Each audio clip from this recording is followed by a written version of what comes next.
Hello, and good evening. I am Sam, and you are listening to Chilliteracy, where, indeed, Dew on the Grass reading, you say, you could call it.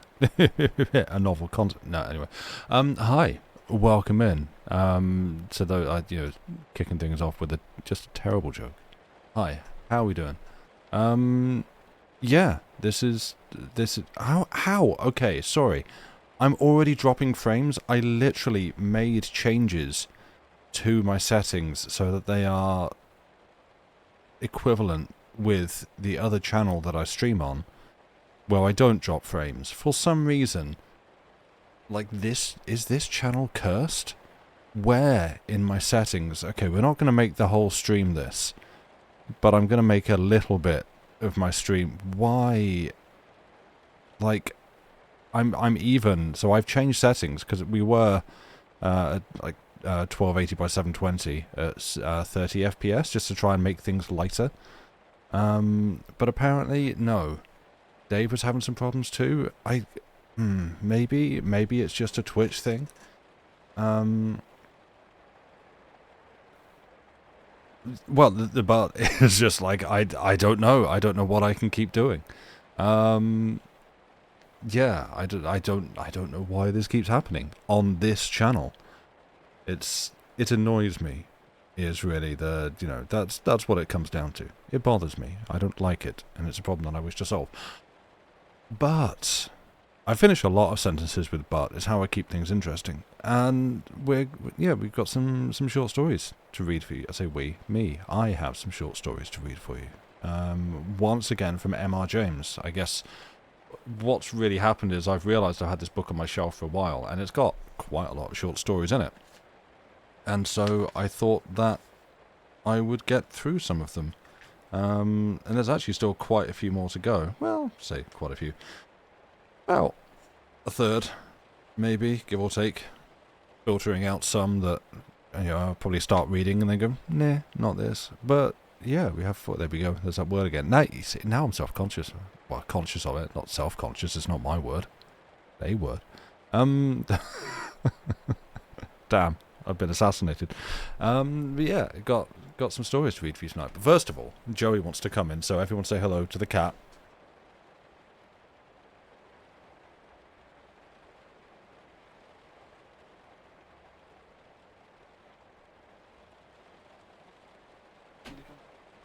Other times I don't. Yep. For anyone expecting to see something, no, sorry, this isn't one of the streams where I have a camera on. But you will no doubt hear Joe, and there's his face and him as a spinning gif in chat. You will no doubt hear him because he comes in and howls and does that, and then asks to come up on my lap despite having permission. Yes, you may jump up. There you go. Well done, you did it. Good. Oh yeah, I don't know. How are you doing? Anything anyone wants to talk about before I get on with the stories? I'll get the first one linked in chat because I remembered that I need to actually look them up before the stream starts. That's what you can be typing. There you go. Because that's going to be the first one. And we'll get there in a sec. Yeah, I don't know. How are you doing? I hope people are well. I see Dave is doing some kind of word game thing on his stream with ciphers and guessing words and stuff like that, so I hope that was fun. Anything else I have to say about this one before I go into it? That don't in a few of the stories tonight, don't pay too close attention to the dates that you'll hit, like specifically the years that you'll hear me read out. Because a lot of them do the sort of old-timey date thing of 19 dash dash, which, as I understand now from having looked it up, is supposed to be a thing that authors did to try and make a story feel timeless, because if you put a specific date or a specific place or a specific name, for instance, then it, like, locks it in time and people will go, oh, 1915, but George, dear, it's 1925. That's so old ago. And whereas if you don't specify the date, then I guess it's meant to make people go, oh, this could have happened yesterday. And meanwhile, this in the year of our Lord Waluigi 2025. It's all old, so I could just do with a number. So what I tend to do is just go through and pick an appropriate sounding year from the life and time of the author and stick that in there. Probably wrong, but, you know, it doesn't matter. So that's going to happen a few times, and I've tried to make it decent, but, you know, if you're paying close attention, you might go, hang on a second, no, that doesn't sound right. Who knows? Who really cares? Nobody. So, if we're ready, I'm not feeling 100% tonight, but I'm going to try and get through everything that I've prepared. And, Kat, you've sat in a bad position for me to try and get close to the microphone. Thank you. If we're ready, as I guess we are, I'll start with tonight's first story, if you like. Yeah, okay, let's do that. This is Wailing Well by M.R. James. In the year 1925, there were two members of the troop of scouts attached to a famous school named, respectively, Arthur Wilcox and Stanley Judkins. They were the same age, boarded in the same house, were in the same division, and naturally were members of the same patrol. They were so much alike in appearance as to cause anxiety and trouble, and even irritation, to the masters who came in contact with them. But oh, how different they were in their inward, man or boy. It was to Arthur Wilcox that the headmaster said, looking up with a smile as the boy entered chambers, "Why, Wilcox, there will be a deficit in the prize fund if you stay here much longer.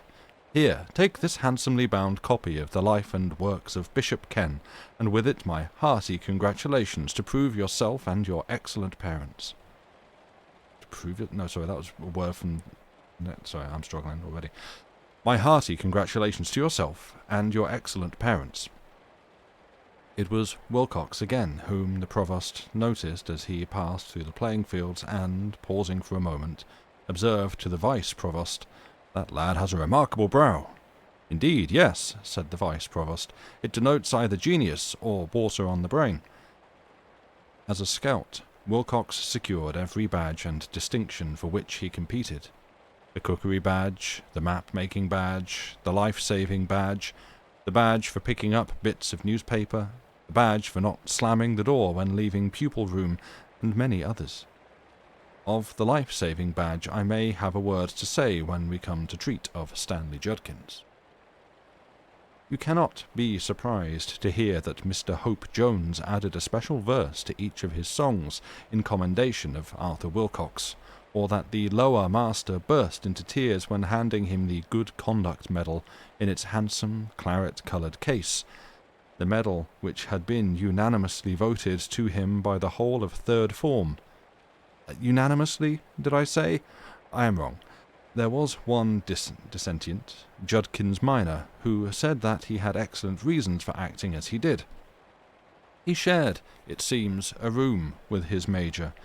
You cannot again wonder that in after years Arthur Wilcox was the first and so far the only boy to become captain of both the school and of the Oppidans, or that the strain of carrying out the duties of both positions, coupled with the ordinary work of the school, was so severe that a complete rest for 6 months, followed by a voyage round the world, was pronounced as an absolute necessity by the family doctor.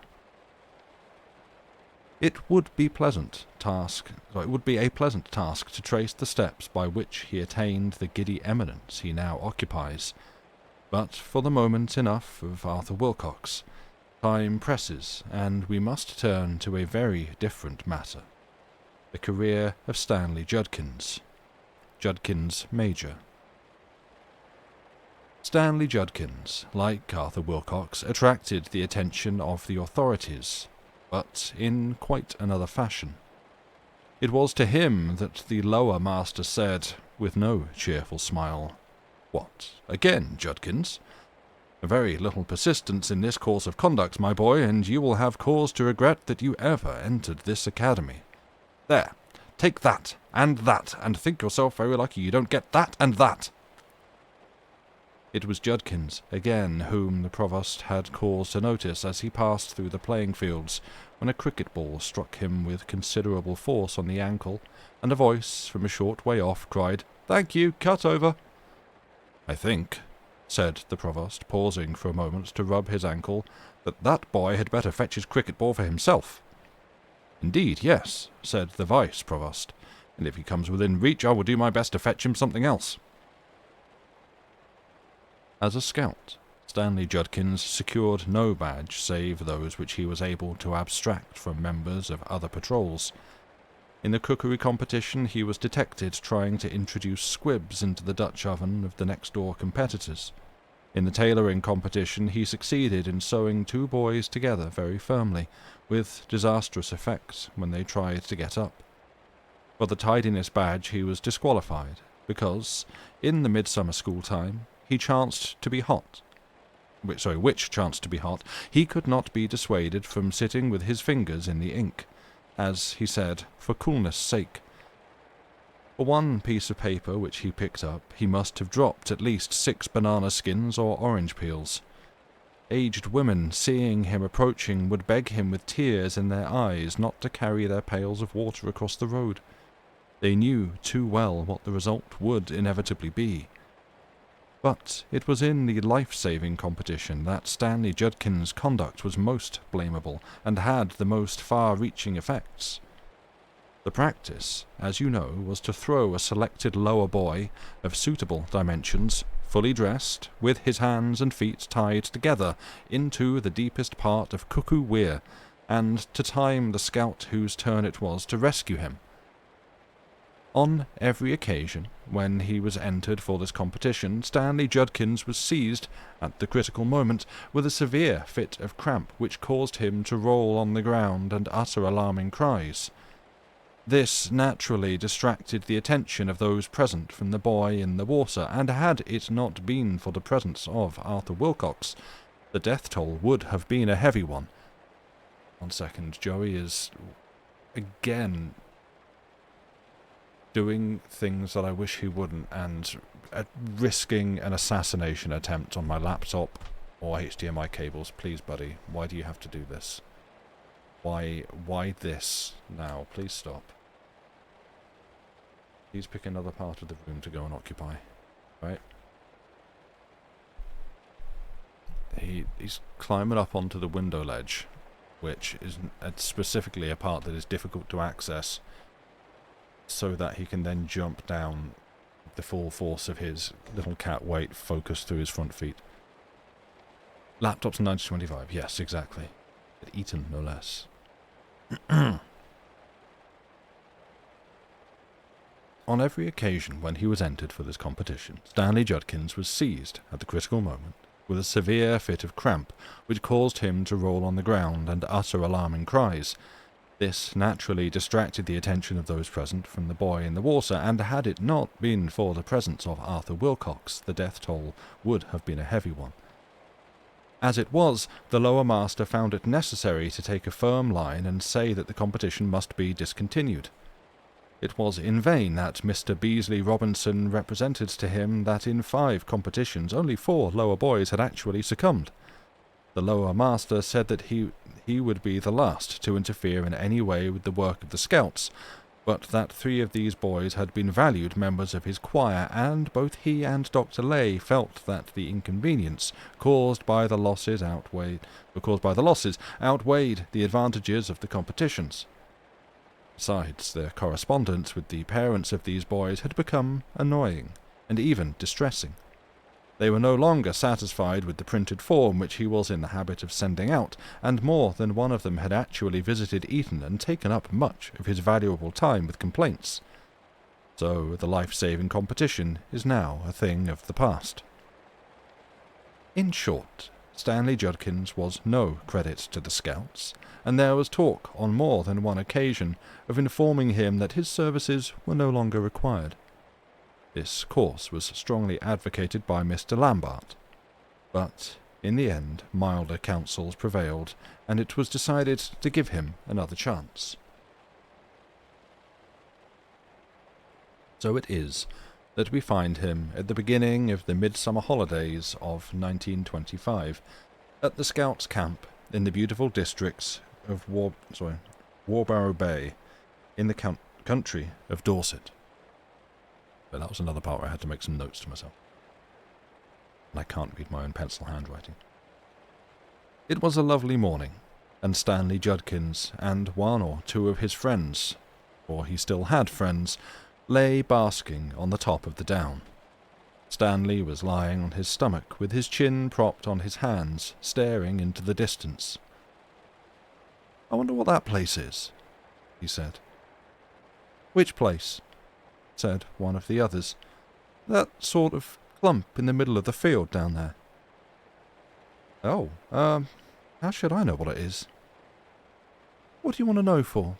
said another. "I dunno. I like the look of it. What's it called?" "Nobody got a map?" said Stanley. "Call yourselves scouts."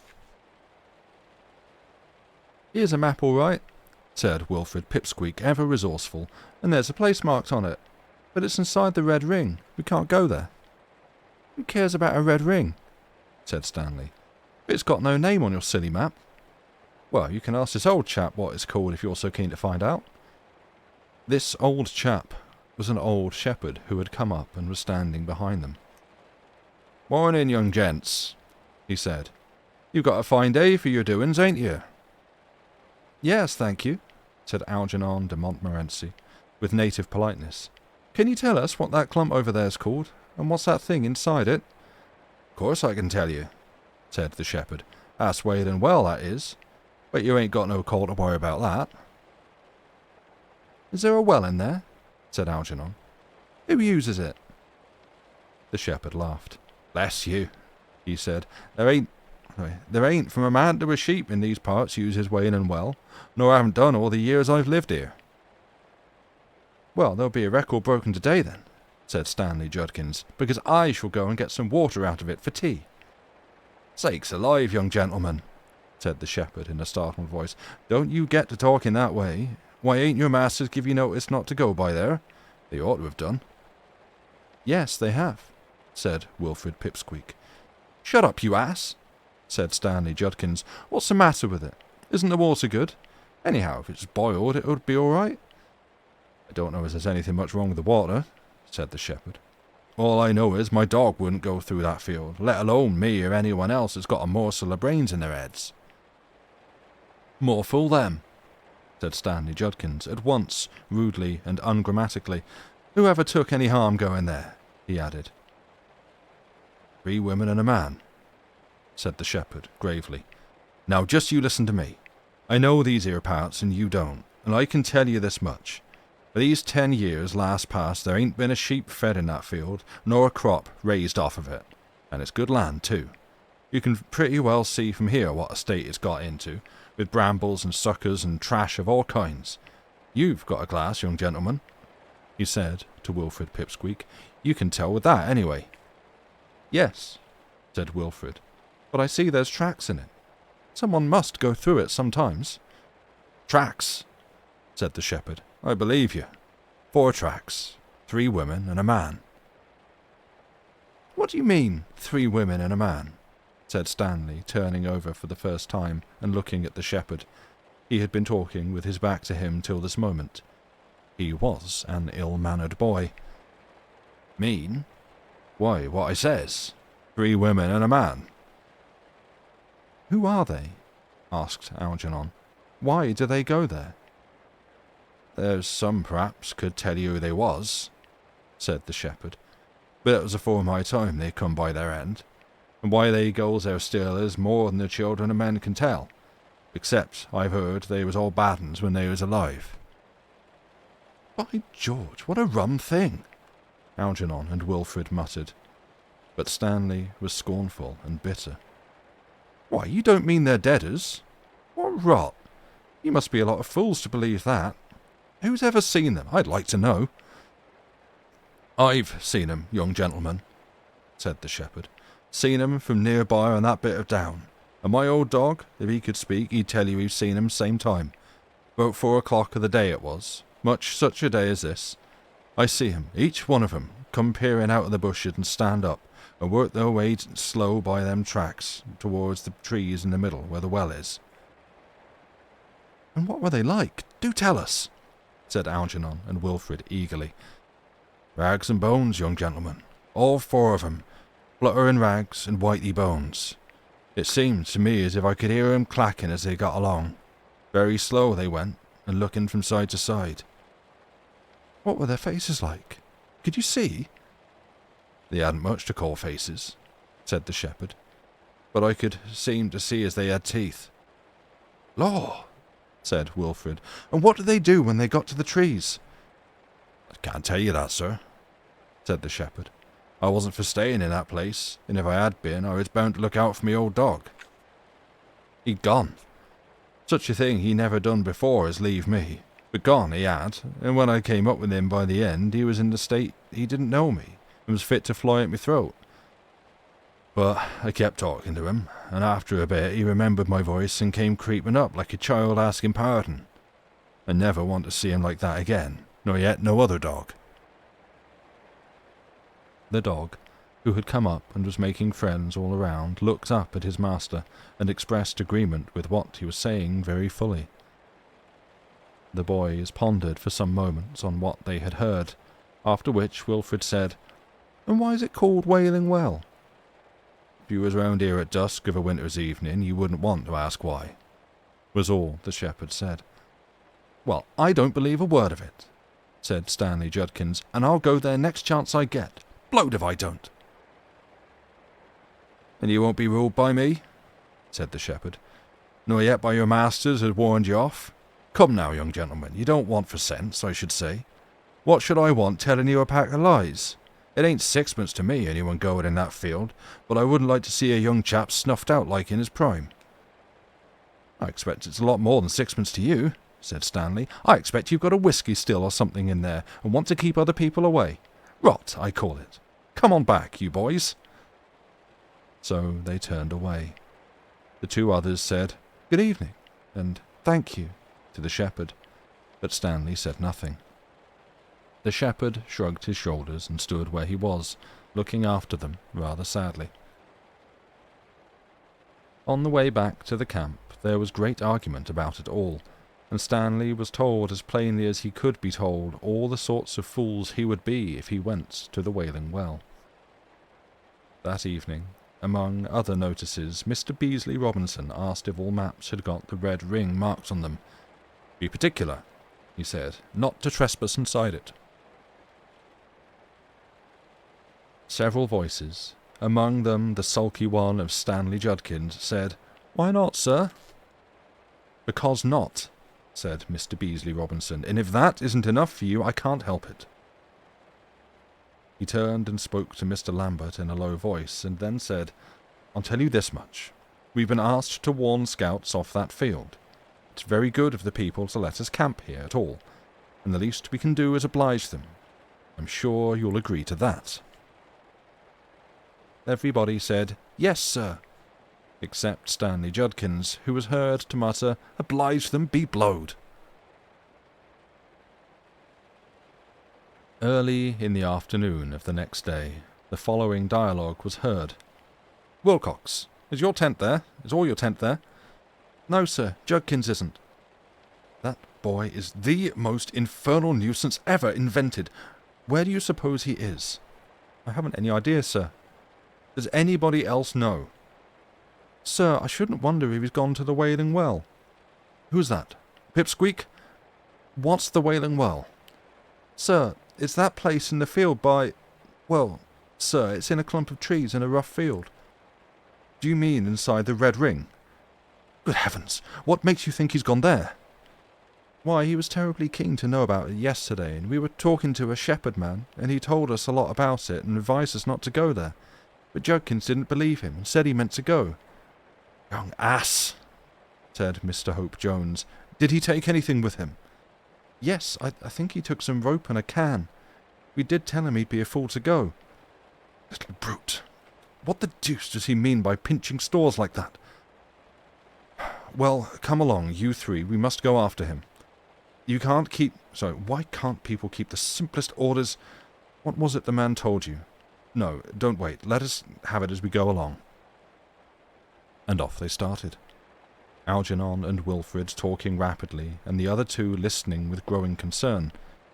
At last they reached that spur of down overlooking the field of which the shepherd had spoken the day before.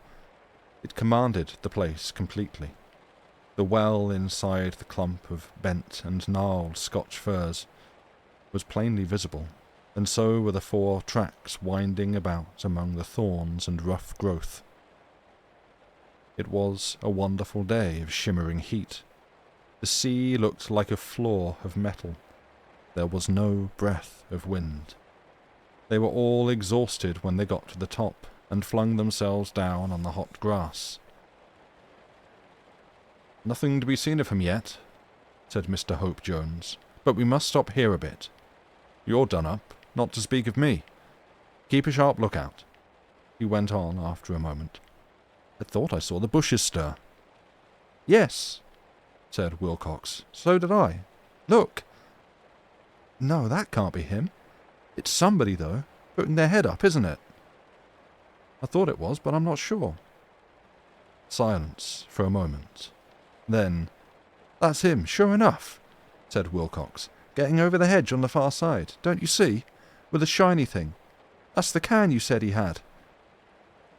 "Yes, it's him, and he's making straight for the trees," said Wilfred. At this moment Algernon, who had been staring with all his might, broke into a scream. "What's that on the track? On all fours? Oh, it's the woman! Oh, don't let me look at her! Don't let it happen!" And he rolled over, clutching at the grass and trying to bury his head in it. "Stop that!" said Mr. Hope Jones loudly, but it was no use. "Look here," he said, "I must go down there. You stop here, Wilfred, and look after that boy. Wilcox, you run as hard as you can to the camp and get some help." They ran off, both of them. Wilfred was left alone with Algernon, and did his best to calm him, but indeed he was not much happier himself. From time to time he glanced down the hill and into the field. He saw Mr. Hope Jones drawing nearer at a swift pace, and then, to his great surprise, he saw him stop, look up and round about him, and turn quickly off at an angle. What could be the reason? He looked at the field, and there he saw a terrible figure, something in ragged black, with whitish patches breaking out of it. The head perched on a long, thin neck, half hidden by a shapeless sort of blackened sunbonnet.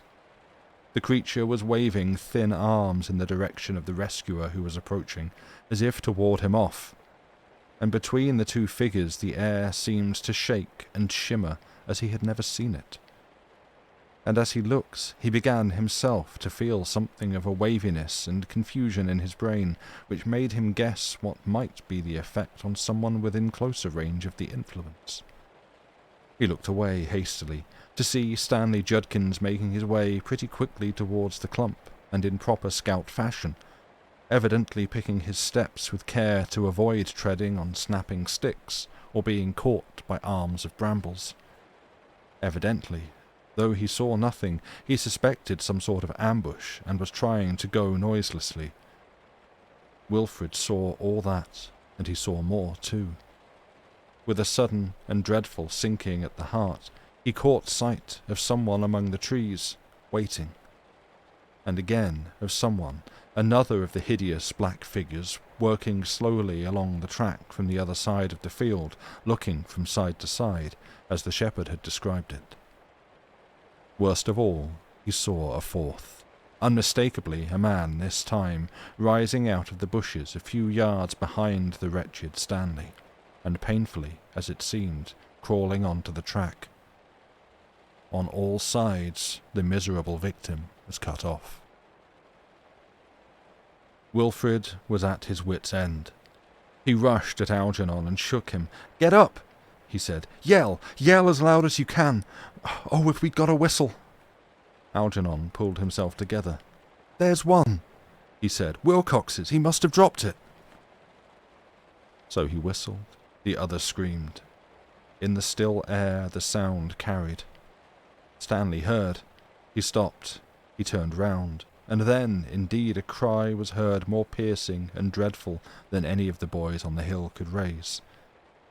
It was too late. The crouched figure behind Stanley sprang at him and caught him about the waist. The dreadful one that was standing waving her arms waved them again, but in exultation.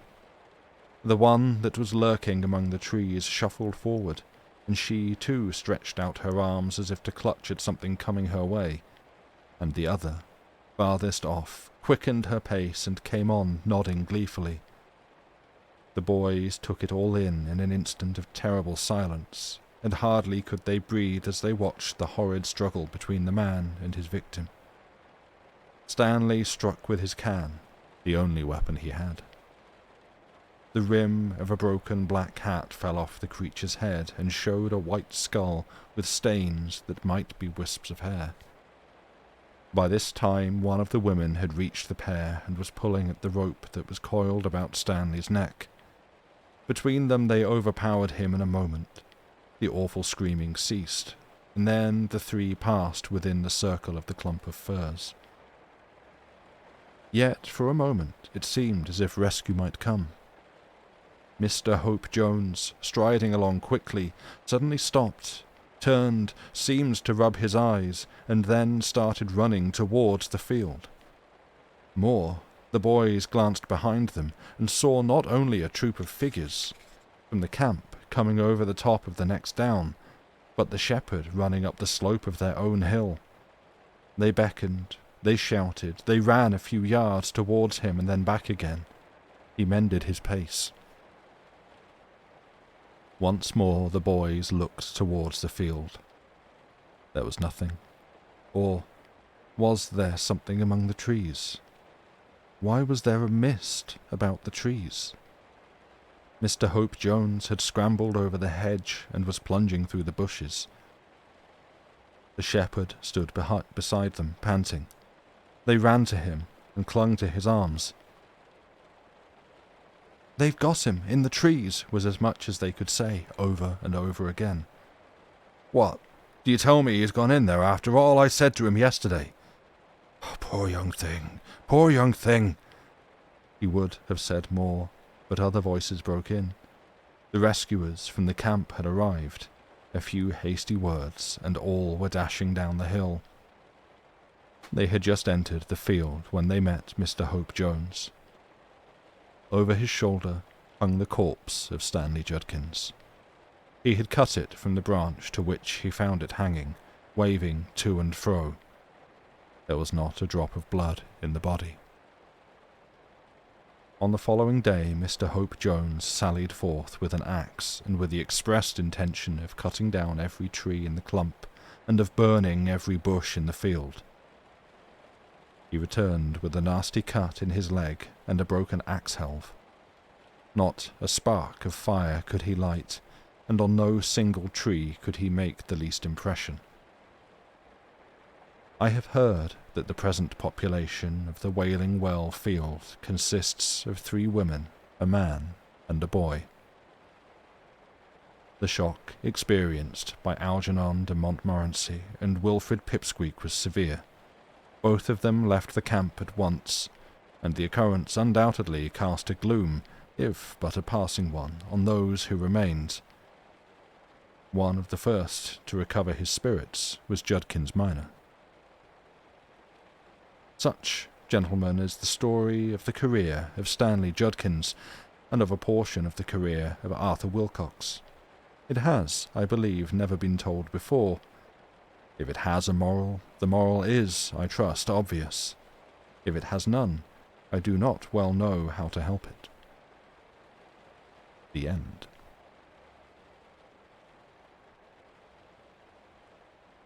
Oh, nice one, Squirrel. Good job. After the story, yeah. You know, if you got a big spooky ring on the map and someone like a wizened old shepherd type who is coming by and says, well, you see, my father's father told me, and his father's father told him that no one should go down near that spooky ring of trees down there because those ghosts will kill you, and it even scared me dog here. Someone tells you that, Don't, don't, don't do that. You know, easy moral. Simple. Very simple objective. Don't do the thing.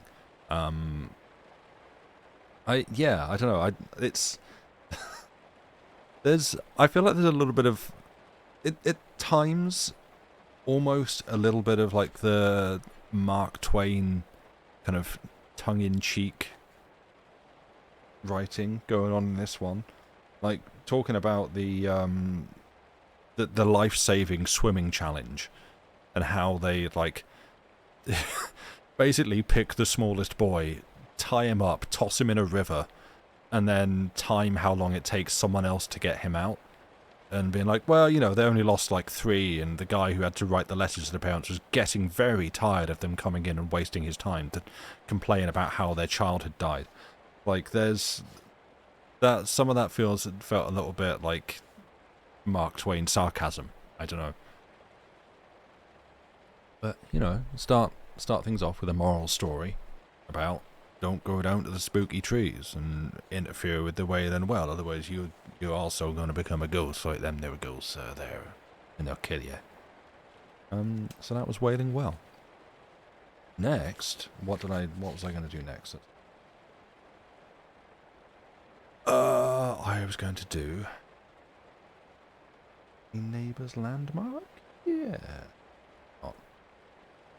Go there. Turn with me now to page 315.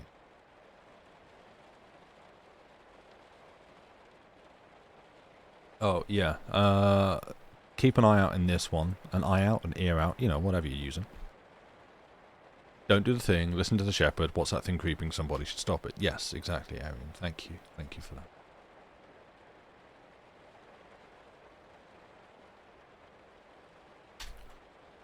that. Yeah, in this one, your task, I mean, it's not homework, we don't do that here, but if you would like, keep a listen out for mention of a tea alarm. This is A Neighbour's Landmark by M.R. James. They're all by M.R. James. Those who spend the greater part of their time in reading or writing books are, of course, apt to take rather particular notice of accumulations of books when they come across them. They will not pass a stall, a shop, or even a bedroom shelf without reading some title, and if they find themselves in an unfamiliar library, no host need trouble himself further about their entertainment. The putting of dispersed sets of volumes together, or the turning right way up of those which the dusting housemaid has left in an apoplectic condition, appeals to them as one of the lesser works of mercy. Happy in these employments, and in occasionally opening an 18th century octavo to see what it is all about, and to conclude after 5 minutes that it deserves the seclusion it now enjoys, I had reached the middle of a wet August afternoon at Betton Court. "You begin in a deeply Victorian manner," I said. "Is this to continue?" "Remember, if you please," said my friend, looking at me over his spectacles, "that I am a Victorian by birth and education, and that the Victorian tree may not unreasonably be expected to bear Victorian fruit. Further, remember that an immense quantity of clever and thoughtful rubbish is now being written about the Victorian age. Now," he went on, laying his papers on his knee, "that article, the stricken years in the Times Literary Supplement the other day, able? Of course it is able, but oh, my soul and body, do just hand it over here with you. It's on the table by you." "I thought you were to read me something you had written," I said, without moving. "But of course—" "Yes, I know," he said. "Very well, then, I'll do that first, but I should like to show you afterwards what I mean. However," and he lifted the sheets of paper and adjusted his spectacles, "at Betton Court, where, generations back, 2 country-house libraries had been fused together, and no descendant of either stock had ever faced the task of picking them over or getting rid of duplicates. Now I am not setting out to tell of rarities I may have discovered, of Shakespeare quartos bound up in volumes of political tracts, or anything of that kind. but of an experience which befell me in the course of my search, an experience which I cannot either explain away or fit into the scheme of my ordinary life. It was, I said, a wet August afternoon, rather windy, rather warm. Outside the window great trees were stirring and weeping. Between them were stretches of green and yellow country, for the court stands high on a hillside, and blue hills far off, veiled with rain. Up above was a very restless and hopeless movement of low clouds travelling northwest. I had suspended my work, if you call it work, for some minutes, to stand at the window and look at these things, and at the greenhouse roof on the right with the water sliding off it, and the church tower that rose behind that. It was all in favour of my going steadily on. No likelihood of a clearing up for hours to come. I therefore returned to the shelves, lifted out a set of 8 or 9 volumes, lettered tracts, and conveyed them to the table for closer examination. They were, for the most part, of the reign of Anne. There was a good deal of the late peace, the late war, the conduct of the Allies. There were also letters to a convocation man, sermons preached at St. Michael's, Queen Hythe, inquiries into a late charge of the Right Reverend the Lord Bishop of Winchester, or more probably Winton, to his clergy. Things all very lively once, and indeed still keeping so much of their old sting that I was tempted to betake myself into an armchair in the window, and give them more time than I had intended. Besides, I was somewhat tired by the day. The church clock struck 4, and it really was 4, for in 1889 there was no savings of daylight. So I settled myself, and first I glanced over some of the war pamphlets, and pleased myself by trying to pick out Swift by his style from among the undistinguished. But the war pamphlets needed more knowledge of the geography of the Low Countries than I had. I turned to the church, and read several pages of what the Dean of Canterbury said to the Society for Promoting Christian Knowledge on the occasion of their anniversary meeting in 1711. When I turned over to a letter from a beneficed clergyman in the country to the Bishop of Chichester, I was becoming languid, and I gazed for some moments at the following sentence without surprise. This abuse, for I think myself justified in calling it by that name, is one which I am persuaded your lordship would, if 'twere known to you, exert your utmost efforts to do away. But I am also persuaded that you know no more of its existence than, in the words of the country song, that which walks in Betton Wood knows why it walks or why it cries. Then, indeed, I did sit up in my chair and run my finger along the lines to make sure that I had read them right. There was no mistake. Nothing more was to be gathered from the rest of the pamphlet. The next paragraph definitely changed the subjects, but I have said enough upon this topic, were its opening words. So discreet, too, was the namelessness of this beneficed clergyman, that he refrained even from initials, and had his letter printed in London. The riddle was of a kind that might faintly interest anyone. To me, who have dabbled a good deal in works of folklore, it was really exciting. I was set upon solving it, on finding out, I mean, what story lay behind it, and at least I felt myself lucky in one point, that whereas I might have come on the paragraph in some college library far away, here I was at Betton, on the very scene of action. The church clock struck 5, and a single stroke on a gong followed. This, I knew, meant tea. I heaved myself out of the deep chair and obeyed the summons. My host and I were alone at the court. He came in soon, wet from a round of landlord's errands, and with pieces of local news which had to be passed on before I could make an opportunity of asking whether there was a particular place in the parish that was still known as Betton Wood. Betton Wood, he said. was a short mile away, just on the crest of Betton Hill, and my father stubbed up the last bit of it when I was paid better to grow corn and scrub oaks. Why do you want to know about Betton Wood? Because, I said, in an old pamphlet I was reading just now, there are 2 lines of a country song which mention it, and they sound as if there was a story belonging to them. Someone says that someone else knows no more of whatever it may be, than that which walks in Betton Wood knows why it walks or why it cries. Goodness, said Phillipson. I wonder whether that was why... I must ask old Mitchell. He muttered something else to himself, and took some more tea, thoughtfully. Whether that was why... I said. Yes, I was going to say, whether that was why my father had the wood stubbed up. I said just now I was going to get more ploughland. I said just now it was to get more ploughland, but I don't really know if it was. I don't believe he ever broke it up. It's rough pasture at this moment. But there's one old chap, at least, who'd remember something of it. Old Mitchell. He looked at his watch. Blessed if I don't go down there and ask him. I don't think I'll take you, he went on. He's not so likely to tell anything he thinks... He's not so likely to tell anything he thinks is odd if there's a stranger by. Well, mind you remember every single thing he does tell. As for me, if it clears up, I shall go out, and if it doesn't, I shall go on with the books. It did clear up, sufficiently at least, to make me think it worthwhile to walk up the nearest hill and look over the country. I did not know the lie of the land. It was the first visit I had paid to Phillipson, and this was the first day of it.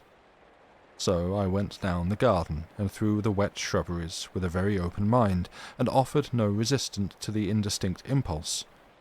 Was it, however, so very indistinct, which kept urging me to bear to the left whenever there was a forking of the path? The result was that after 10 minutes or more of dark going between dripping rows of box and laurel and privet, I was confronted by a stone arch in the Gothic style set in the stone wall which encircled the whole domain. The door was fastened by a spring lock, and I took the precaution of leaving this on the jar as I passed out into the road. That road I crossed, and entered a narrow lane between hedges which led upward, and that lane I pursued at a leisurely pace for as much as half a mile, and went on to the field to which it led. I was now on a good point of vantage for taking in the situation of the court, the village, and the environment, and I leant upon a gate and gazed westward and downward. I think we must all know the landscapes, are they by Burkitt Foster or somewhat earlier, which, in the form of woodcuts, decorate the volumes of poetry that lay on the drawing-room tables of our fathers and grandfathers, volumes in art-cloth, embossed bindings. That strikes me as being the right phrase. I confess myself an admirer of them, and especially of those which show the peasant leaning over a gate in a hedge and surveying, at the bottom of a downward slope, the village church spire, embosomed amid venerable trees, and a fertile plain intersected by hedgerows, and bounded by distant hills, behind which the orb of day is sinking, or may it be rising, amid level clouds illumined by his dying or nascent ray. The expressions employed here are those which seem appropriate to the pictures I have in mind, and, were there opportunity, I would try to work in the vale, the grove, the cot, and the flood. Anyhow, they are beautiful to me, these landscapes, and it was just such a one that I was now surveying. It might have come straight out of Gems of Sacred Song, selected by a lady, and given as a birthday present to Eleanor Phillipson, in 1852, by her attached friend Millicent Graves. All at once I turned as if I had been stung. There thrilled into my right ear and pierced my head a note of incredible sharpness, like the shriek of a bat, only 10 times intensified. The kind of thing that makes one wonder if something has not given way in one's brain. I held my breath and covered my ear and shivered. Something in the circulation. Another minute or 2, I thought, and I return home. But I must fix the view a little more firmly in my mind. Only, when I turned to it again, the taste was gone out of it. The sun was down behind the hill, and the light was off the fields, and when the clock bell in the church tower struck 7, I thought no longer of kind, mellow evening hours of rest, and scents of flowers, and woods on evening air, and of how someone on a farm a mile or 2 off would be saying, "How clear Betton Bow sounds tonight and after the rain." But instead images came to me of dusty beams, and creeping spiders, and savage owls up in the tower, and forgotten graves and their ugly contents below, and of flying time, and all it had taken out of my life. And just then, into my left ear, close as if lips had been put within an inch of my head, the frightful scream came thrilling again. There was no mistake possible now. It was from outside. With no language but a cry was the thought that flashed into my mind. Hideous it was beyond anything I had heard or have heard since, but I could read no emotion in it, and doubted if I could read any intelligence. All its effect was to take away every vestige, every possibility of enjoyment, and make this no place to stay in 1 moment more. Of course, there was nothing to be seen, but I was convinced that, if I waited, the thing would pass me again on its aimless, endless beat, and I could not bear the notion of a third repetition. I hurried back to the lane and down the hill, but when I came to the arch in the wall, I stopped. Could I be sure of my way among those dank alleys, which would be danker and darker now? No, I confessed to myself that I was afraid. So jarred were all my nerves with the cry on the hill that I really felt I could not afford to be startled, even by a little bird in a bush or a rabbit. I followed the road which followed the wall, and I was not sorry when I came to the gate and the lodge, and descried Philipson coming up towards it from the direction of the village. "Where have you been?" said he. "I took the lane that goes up the hill opposite the stone arch in the wall." "Oh, did you? Then you've been very near where Betton Wood used to be, at least if you followed it up to the top and out into the field." And if the reader will believe it, that was the first time that I put 2 and 2 together. Did I at once tell Philipson what had happened to me? I did not. I have not had other experiences of the kind which are called supernatural or normal or physical, but, though I knew very well I must speak of this one before long, I was not at all anxious to do so, and I think I have read that this is a common case. So all I said was, "Did you see the old man you meant to?" "Old Mitchell? Yes, I did, and got something of a story out of him. I'll keep it till after dinner. It really is rather odd." So when we were settled after dinner, and he began to report, faithfully as he said, the dialogue that had taken place. Mitchell, not far off 80 years old, was in his elbow chair. The married daughter with whom he lived was in and out preparing for tea.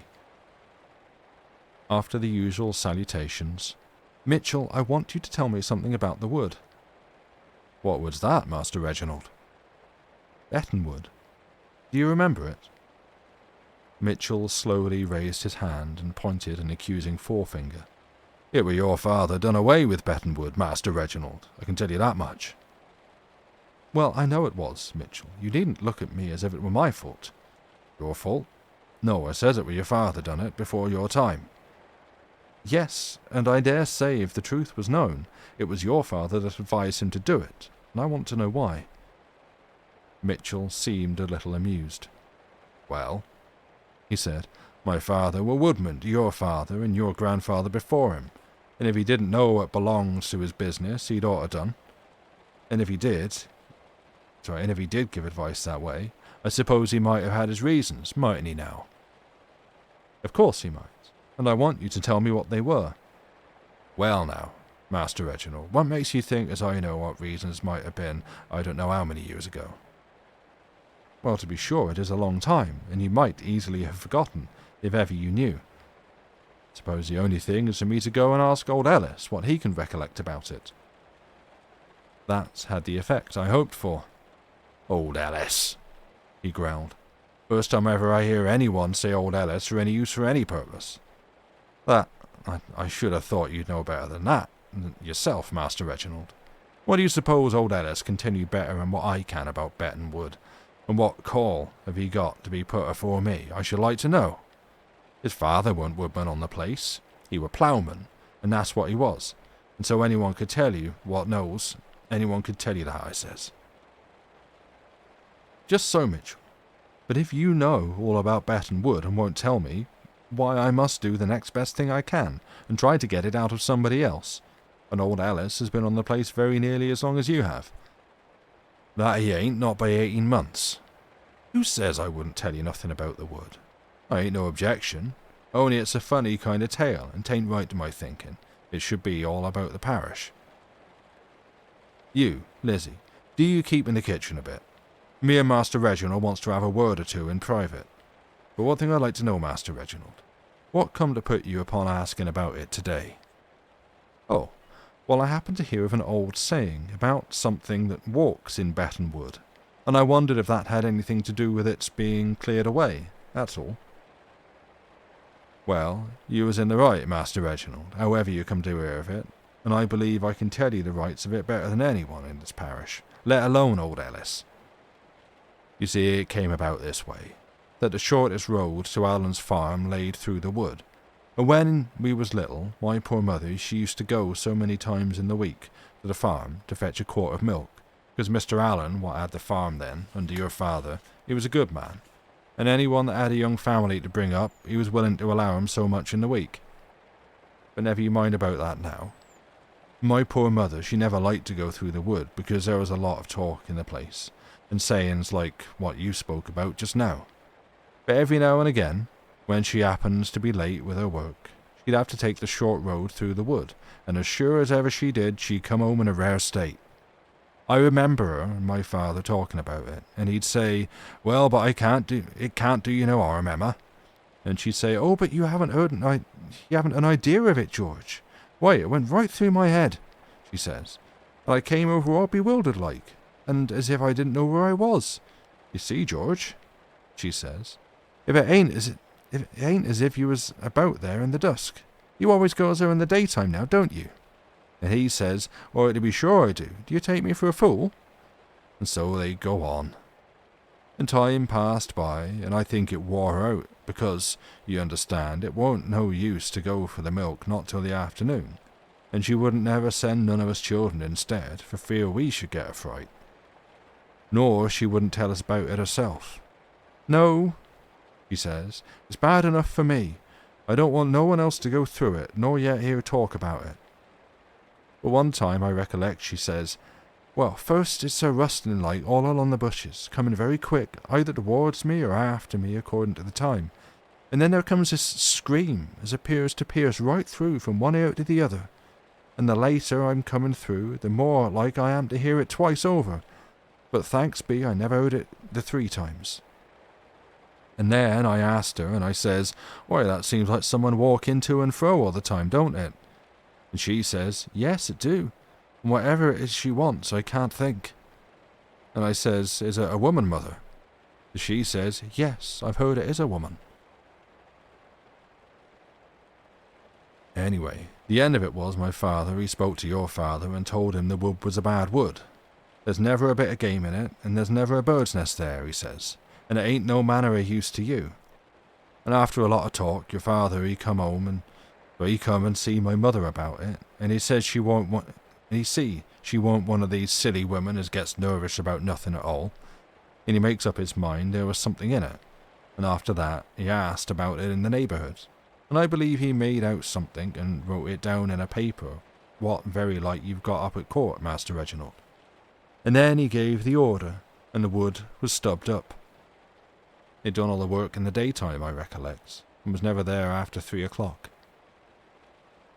Didn't they find anything to explain it, Mitchell? No bones or anything of that kind? Nothing at all, Master Reginald.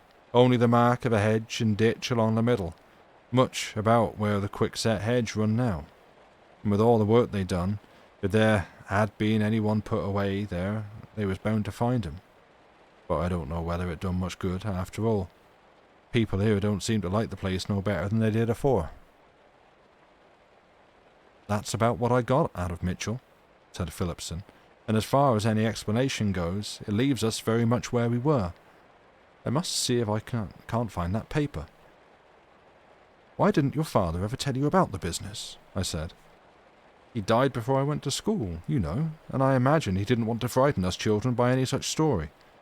I can remember being shaken and slapped by my nurse for running up that lane towards the wood when we were coming back rather late one winter afternoon. But in the daytime, no one interfered with our going into the wood if we wanted to. Only we never did want. I said, and then, do you think you'll be able to find that paper that your father wrote? Yes, he said, I do. I expect it's no farther away than that cupboard behind you. There's a bundle or two of things specially put aside, most of which I've looked through at various times, and I know there's one envelope labelled Betton Wood. But as there was no Betton Wood anymore, I never thought it would be worthwhile to open it, and I never have. We'll do it now, though. Before you do, I said. I was still reluctant, but I thought this was perhaps the moment for my disclosure. I'd better tell you I think Mitchell was right when he doubted if clearing away the wood had put things straight. And I gave the account you have heard already. I need not say Phillipson was interested. Still there, he said. It's amazing. Look here, would you come out there with me now and see what happens? I will do no such thing, I said, and if you knew the feeling, you'd be glad to walk 10 miles in the opposite direction. Don't talk of it. Open your envelope and let's hear what your father made out. He did so, and read me the top 3 or 4 pages of jottings which it contained. At the top was written a motto from Scott's Glenfinlas, which seems to me well chosen. Where walks, they say, the shrieking ghost. Then there were notes of his talk with Mitchell's mother, from which I extract only this much. I asked her if she never thought she saw anything to account for the sound she heard. She told me no more than once on the darkest evening she ever came through the wood. She told me no more than once. No, that's right. Yeah, she told me no more than once on the darkest evening she ever came through the wood. And then she seemed forced to look behind her as the rustling came in the bushes, and she thought she saw something all in tatters, with the 2 arms held out in front of it, coming on very fast. And at that she ran for the stile, and tore her gown all to flinders getting over it. Then he had gone to 2 other people whom he found very shy of talking. They seemed to think, among other things, that it reflected discredit on the parish. However, one, Mrs. Emma Frost, was prevailed upon to repeat what her mother had told her. They say it was a lady of title married twice over, and that her first husband went by the name of Brown, or it might have been Brian.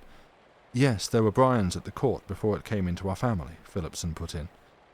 And she removed her neighbour's landmark. Leastways, she took in a fair piece of the best pasture in Betton parish, what belonged by rights to 2 children, as hadn't no one to speak for 'em. And they say years after she went from bad to worse, and made out false papers to gain thousands of pounds up in London. And at last they was proved in law to be false, and she would have been tried and put to death very like, only she escaped away for the time. But no one can't avoid the curse that's laid on them that removes the landmark, and so we take it she can't leave Betton before someone take and put it right again. At the end of the paper there was a note to this effect. I regret that I cannot find any clue to previous owners of the fields adjoining the wood. I do not hesitate to say that if I could discover their representatives, I should do my best to indemnify them for the wrong done to them in years now long past. For it is undeniable that the wood is very curiously disturbed in the manner described by the people of the place.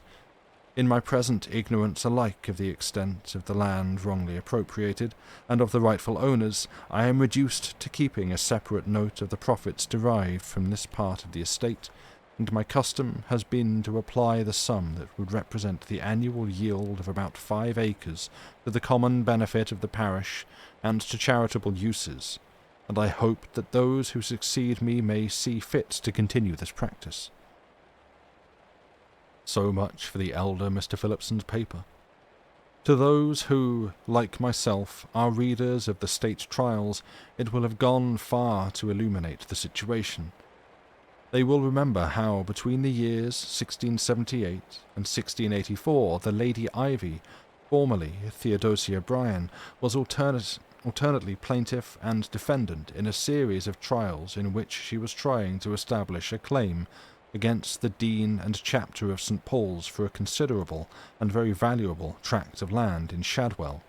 How, in the last of those trials, presided over by L.C.J. Jeffreys, it was proved up to the hilt that the deeds upon which she based her claim were forgeries executed under her orders, and how, after an information for perjury and forgery was issued against her, she disappeared completely. So completely, indeed, that no expert has ever been able to tell me what became of her.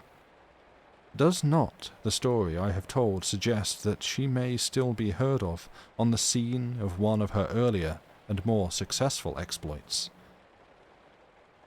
"That," said my friend as he folded up his papers, "is a very faithful record of my one extraordinary experience.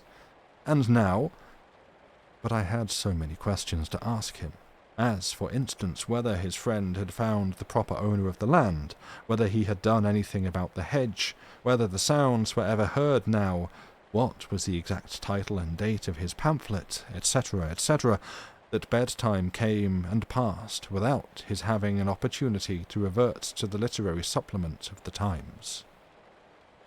The end. And that seems to take us to about break time. So, I'm gonna send you all off on a break. I hope that was fun. Hope you enjoyed that. Again, the tone of this one and the last one, obviously, the first one involved, a kid being killed and drained of his blood by ghosts, so that's pretty morbid. But I feel like there's a little bit more of a playful tone to some of these. So I appreciate. I think it's fun. But yeah, it's break time. So, break for me, it's a break for you. You got 5 minutes or so. Get up, move around, stretch if you can, rotate your fluids, cycle your legs, and I'll see you back here in 5 minutes. Bye for now.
we're back, and I see that we've continued to drop frames. 1,495. That's quite a lot. Okay, I'm going to need to make a note to myself. I'm going to do something on, like, put something out of place on my desk to remind myself to go through my settings. Dave's stream's been hiccuping too. Okay, I guess. I suppose if he is also, maybe it is like Twitch this evening, but like because it's so consistent on this channel that we drop frames for some reason, even though, yeah, I don't know. I guess part of the problem is because we don't stream more regularly on here. It's like twice a week most weeks. Well, I mean, for me, literally streaming from here on this channel is like once a week. So it's difficult to pin down. Okay. Yeah, I guess maybe I won't panic too much and assume that it's Twitch rather than me this time. But that is annoying and it upsets me. But yeah. Excuse me. We're back from the break. We are 2 stories in. I will do the next one and see how we go.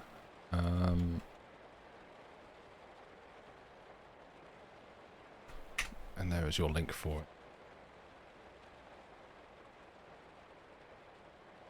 it. Hope you're enjoying the stories so far this evening. All some, for me, I feel like slightly different ones from M.R. James. Although this next one, if you'll cast your memories back a couple of weeks, where I read the, or recently written story. I think it was from the 80s. No. It was, I think, more recent than that year. I think it was from the 90s, possibly. A much more recently written ghost story about some people doing a bit of an archaeological dig, and one of them kind of being a little bit possessed, and kind of having his arm. I'm not going to go into detail because it was quite gross, but arm mangled. And no spoilers because it doesn't get that bad. But the next one kind of reminded me a little bit of that. So yeah, like I say, no spoilers. Not going to tell you what happens, and I haven't just told you what happens because it's different. But in this next story that I'm about to read, here's everything that happens. Well, anyway, let's enjoy. Yeah. This one's a little bit longer than the others I've been doing, but we'll see how we go. This might just be the last one I do this evening. I'm not sure. We'll see. But if I don't start, we'll never get there. So, if we are ready and sat comfortably, and if you're doing jigsaws and stuff, got drinks, got cats nearby, and you've clicked the link at the top if you want to click it, let's have our third story for tonight. This is A Warning to the Curious. The place on the east coast which the reader is asked to consider is Neighbour. It is not very different now from what I remember it to have been when I was a child. Marshes intersected by dikes to the south, recalling the early chapters of Great Expectations. Flat fields to the north, merging into heath. Heath, fir woods, and above all, gorse inland. A long seafront with a street. Behind that, a spacious church of flint, with a broad, solid western tower and a peal of 6 bells. How well I remember their sound on a hot Sunday in August, as our party went slowly up the white, dusty slope of road towards them, while the church stands at the top of a short, steep incline. They rang with a flat, clacking sort of sound on those hot days, but when the air was softer, they were mellower too. The railway ran down to its little terminus farther along the same road. There was a gay white windmill just before you came to the station, and another down near the shingle at the south end of the town, and yet others on higher ground to the north.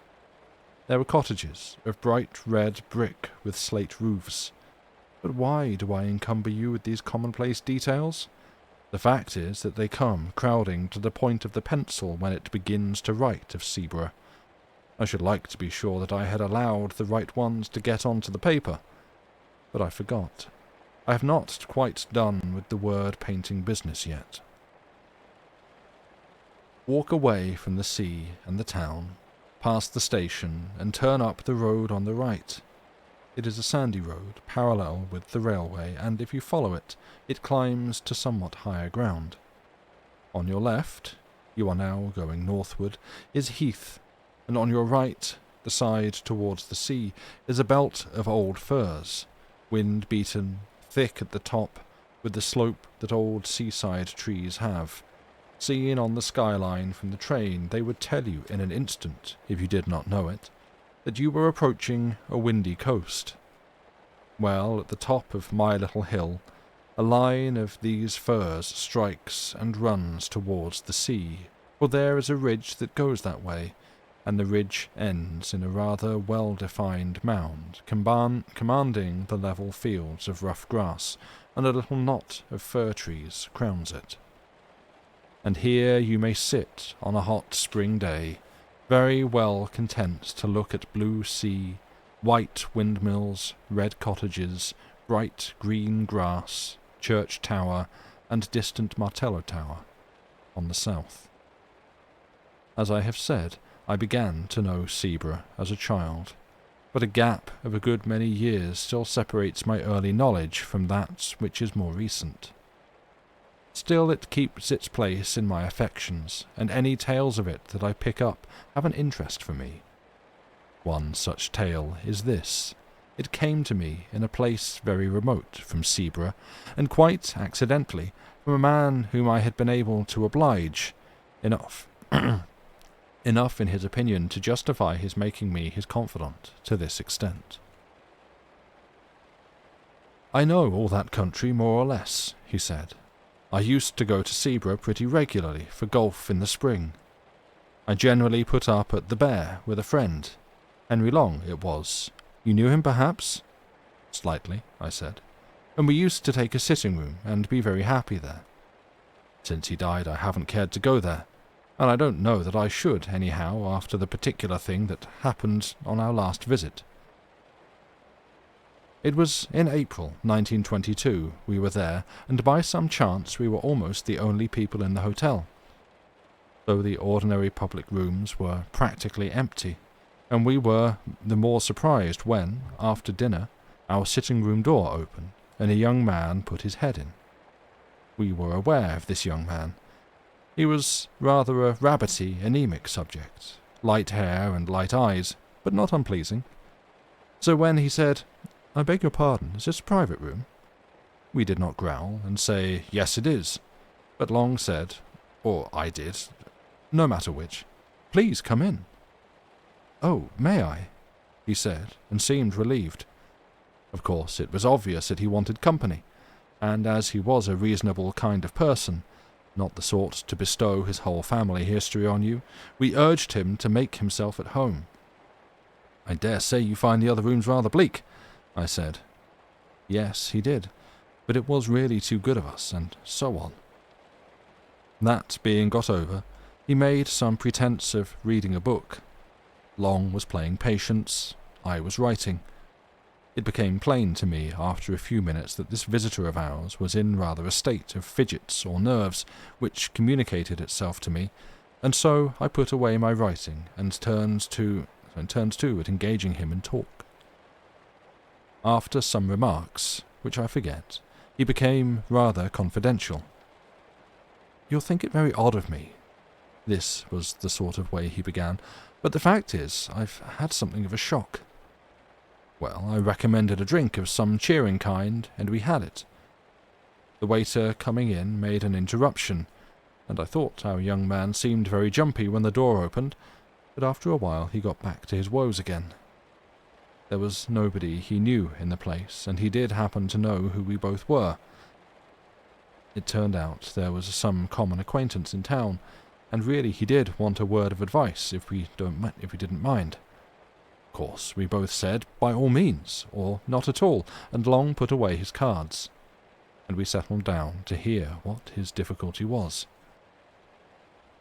"It began," he said, more than a week ago when I bicycled over to Froston, only about 5 or 6 miles, to see the church. I'm very much interested in architecture, and it's got one of those pretty porches with niches and shields. I took a photograph of it, and then an old man who was tidying up in the churchyard came and asked if I'd care to look into the church. I said yes, and he produced a key and let me in. There wasn't much inside, but I told him it was a nice little church, and he kept it very clean. But, I said, the porch is the best part of it. We were just outside the porch then, and he said, "Ah, yes, that is a nice porch, and do you know, sir, what's the meaning of that coat of arms, sir?" It was the one with the 3 crowns, and though I'm not much of a herald, I was able to say yes, I thought it was the old arms of the Kingdom of East Anglia. "That's right, sir," he said. "And do you know the meaning of them 3 crowns that's on it?" I said I'd no doubt it was known, but I couldn't recollect to have heard it myself. "Well then," he said, "for all you're a scholar, I can tell you something you don't know. Them's the 3 holy crowns, what was buried in the ground near the coast to keep the Germans from landing. I can see you don't believe that, but I tell you, if it hadn't been for one of them holy crowns being there still, them Germans would have landed here time and again, they would. Landed with their ships, and killed man, woman and child in their beds. Now then, that's the truth of what I'm telling you, that is. And if you don't believe me, you ask the rector. Here he comes. You asked him, I says." I looked round, and there was the rector, a nice-looking old man coming up the path, and before I could begin assuring my old man, who was getting quite excited, that I didn't disbelieve him, the rector struck in and said, "What's all this about, John?" "Good day to you, sir. Have you been looking at our little church?" So then there was a little talk which allowed the old man to calm down, and the rector asked him again what was the matter. "Oh," he said, "it warn't nothing, only I was telling this gentleman he'd ought to ask about them holy crowns." "Ah, yes, to be sure," said the rector. "That's a very curious matter, isn't it? But I don't know whether the gentleman is interested in our old stories, eh?" "Oh, he'll be interested fast enough," says the old man. "He'll put his confidence in what you tells him, sir. Why, you know William Agger yourself, father and son, too." Then I put in a word to say how much I should like to hear all about it, and before many minutes I was walking up the village street with the rector, who had 1 or 2 words to say to parishioners, and then to the rectory, where he took me into his study. He had made out, on the way, that I really was capable of taking an intelligent interest in a piece of folklore, and not quite the ordinary tripper. So he was very willing to talk, and it is rather surprising to me that the particular legend he told me has not made its way into print before. His account of it was this. There has always been a belief in these parts in the 3 holy crowns. The old people say they were buried in different places near the coast to keep off the Danes or the French or the Germans, and they say that one of the 3 was dug up a long time ago, and another has disappeared by the encroaching of the sea, and one's still left doing its work, keeping off invaders. Well, now, if you have read the ordinary guides and histories of this country, you will remember perhaps that in 1687 a crown, which was said to be the crown of Redwald, king of the East Angles, was dug up at Rendlesham, and, alas, alas, melted down before it was even properly described or drawn. Well, Rendlesham isn't on the coast, but it isn't so very far inland, and it's on a very important line of access, and I believe that is the crown which the people mean when they say that one has been dug up. Then, on the south, you don't want me to tell you, where there was a Saxon royal palace, which is now under the sea, eh? Well, there was the 2nd crown, I take it. And up beyond these 2, they say, lies the 3rd. Do they say where it is? Of course, I asked. He said, yes, indeed they do, but they don't tell. And his manner did not encourage me to put the obvious question. Instead of that, I waited a moment and said, what did the old man mean when he said you knew William Agger, as if that had something to do with the crowns? To be sure, he said. Now that's another curious story. These Aggers. It's a very old name in these parts, but I can't find that they were ever people of quality or big owners. These Aggers say, or said that their branch of the family were the guardians of the last crown. A certain old Nathaniel Agger was the first one, I believe, so the first one I knew. I was born and brought up quite near here, and he, I believe, camped out at the place during the whole war of 1870. William, his son, did the same, I know, during the South African War, and young William, his son, who has only died fairly recently, took lodgings at the cottage nearest the spot, and I've no doubt hastened his end, for he was a consumptive by exposure and night-watching. And he was the last of that branch. It was a dreadful grief to him to think that he was the last, but he could do nothing. The only relations at all near to him were in the colonies. I wrote letters for him to them, imploring them to come over on business very important to the family, but there has been no answer. So the last of the Holy Crowns, if it's there, has no guardian now. That was what the Rexer told me, and you can fancy how interesting I found it. The only thing I could think of when I left him was how to hit upon the spot where the crown was supposed to be. I wish I'd left it alone. But there was a sort of fate in it, for as I bicycled back past the churchyard wall, my eye caught a fairly new gravestone, and on it was the name of William Agger. Of course, I got off and read it. It said, "Of this parish, died at Neighbour 1919, aged 28. There it was, you see. A little judicious questioning in the right place, and I should at least find the cottage nearest the spot. Only I didn't quite know what was the right place to begin my questioning at. Again, there was fate. It took me to the curiosity shop down that way, you know, and I turned over some old books, and, if you please, one was a prayer book of 1740-odd, in a rather handsome binding. And I'll just go and get it. It's in my room." He left us in a state of some surprise, but we had hardly time to exchange any remarks when he was back, panting, and handed us the book opened at the flyleaf, on which was, in a straggly hand, "Nathaniel Agger is my name, and England is my nation.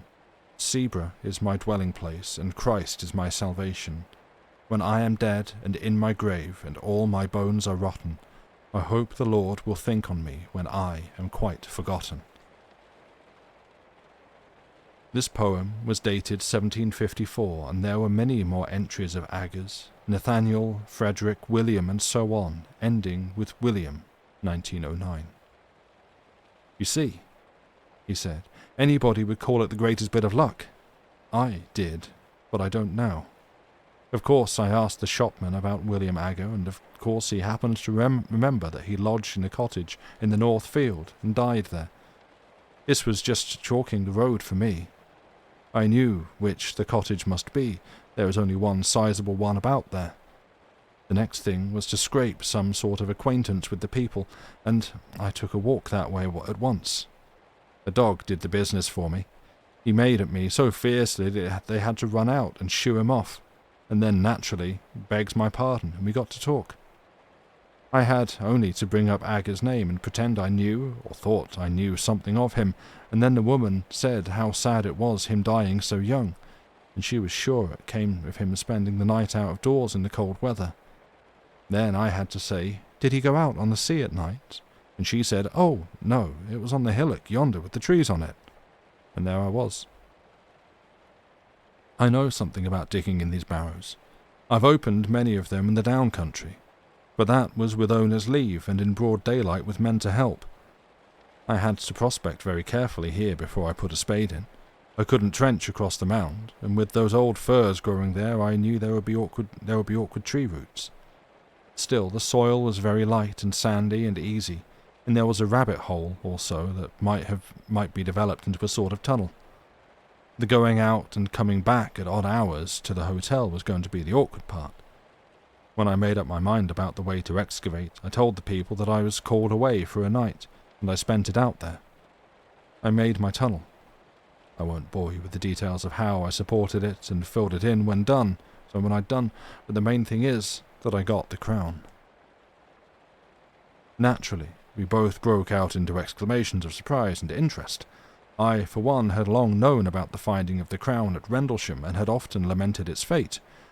No one had ever seen an Anglo-Saxon crown, At least no one had. But our man gazed at us with a rueful eye.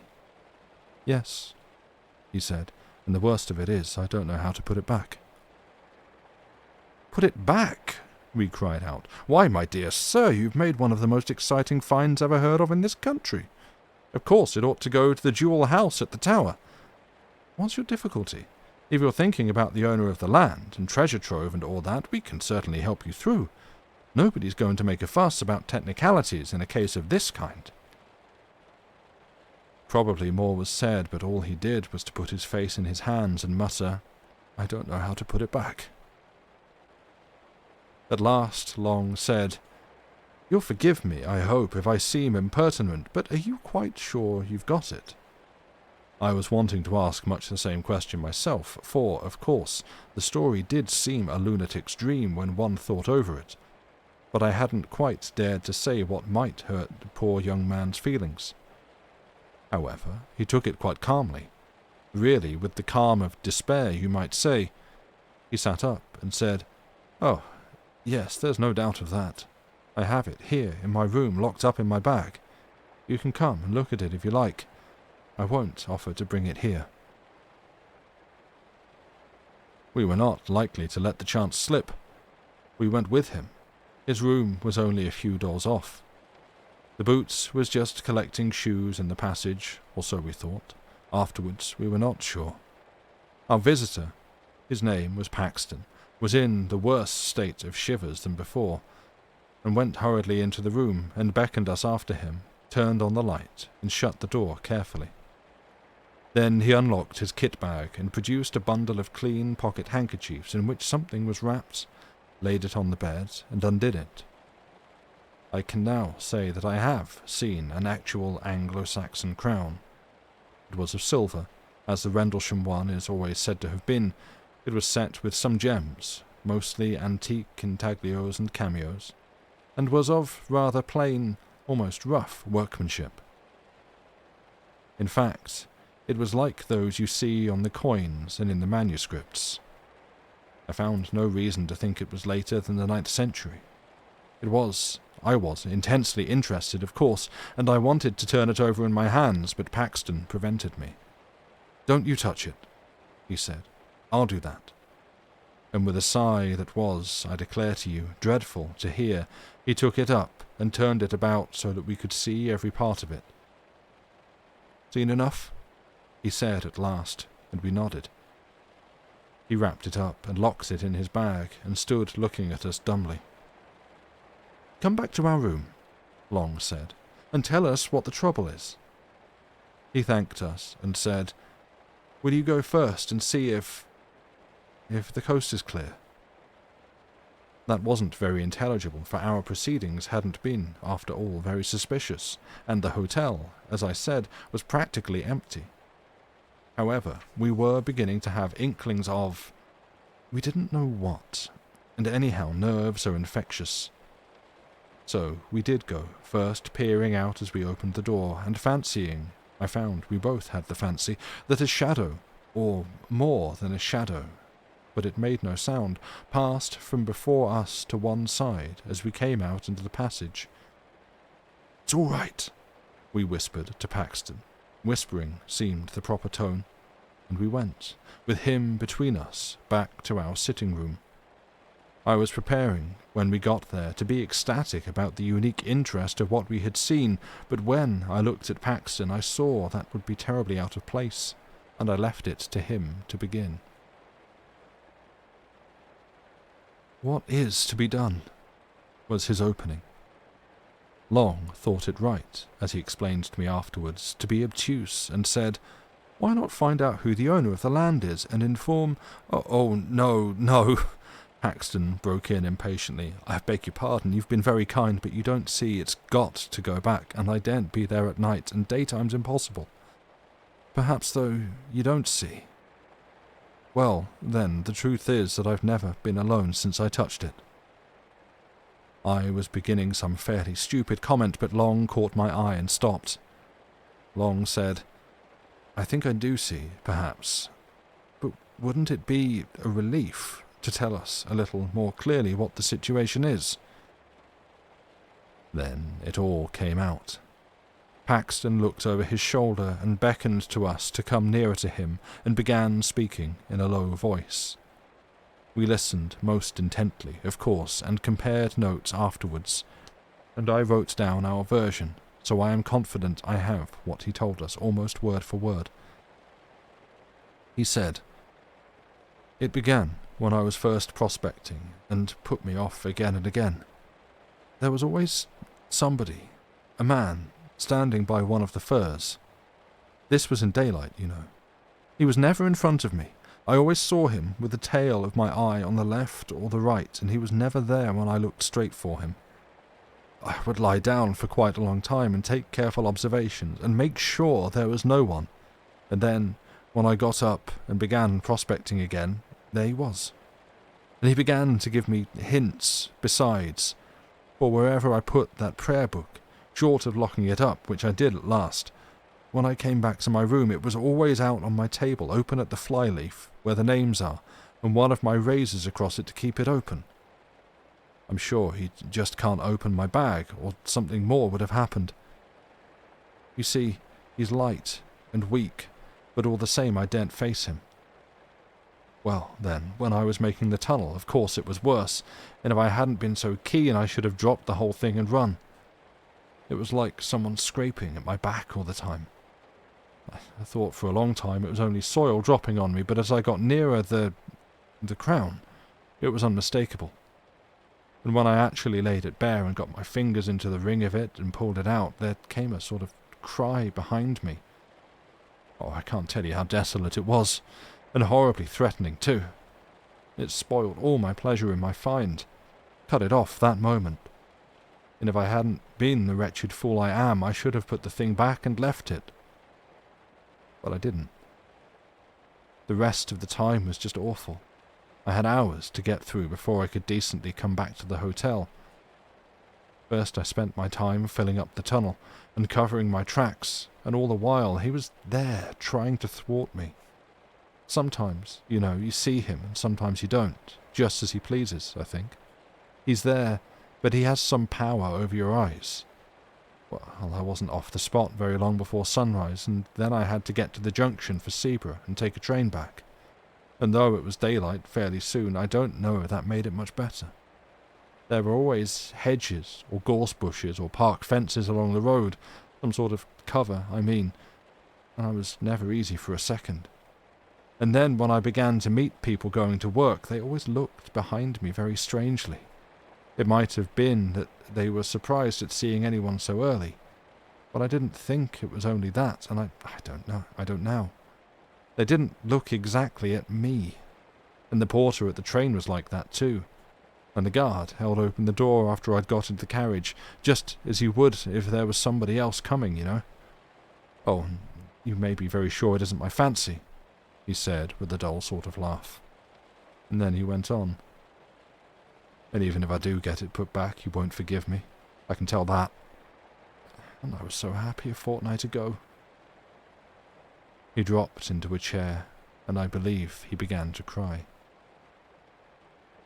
We didn't know what to say, but we felt we must come to the rescue somehow, and so, it really seemed the only thing, we said if he was so set on putting the crown back in its place, we would help him. And I must say that after what we had heard it did seem the right thing. If these horrid consequences had come on this poor man, might there not really be something in the original idea of the crown having some curious power bound up with it to guard the coast? At least, that was my feeling, and I think it was Long's too. Our offer was very welcome to Paxton anyhow. When could we do it? It was nearing 10:30. Could we contrive to make a late walk plausible to the hotel that very night? We looked out of the window. There was a brilliant full moon, the Paschal moon. Long undertook to tackle the boots and propitiate him. The Pascal moon. Long undertook to tackle the boots and propitiate him. He was to say that we should not be much over an hour, and if we did find it so pleasant that we stopped out a bit longer, we would see that he didn't lose by sitting up.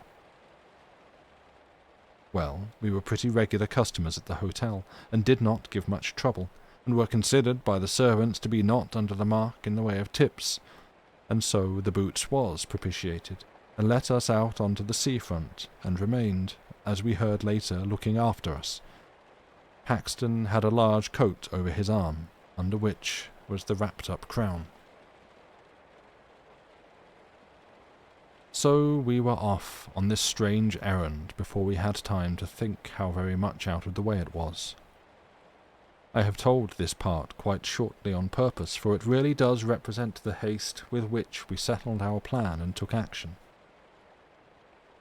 "The shortest way is up the hill and through the churchyard," Paxton said, as we stood a moment before the hotel looking up and down the front.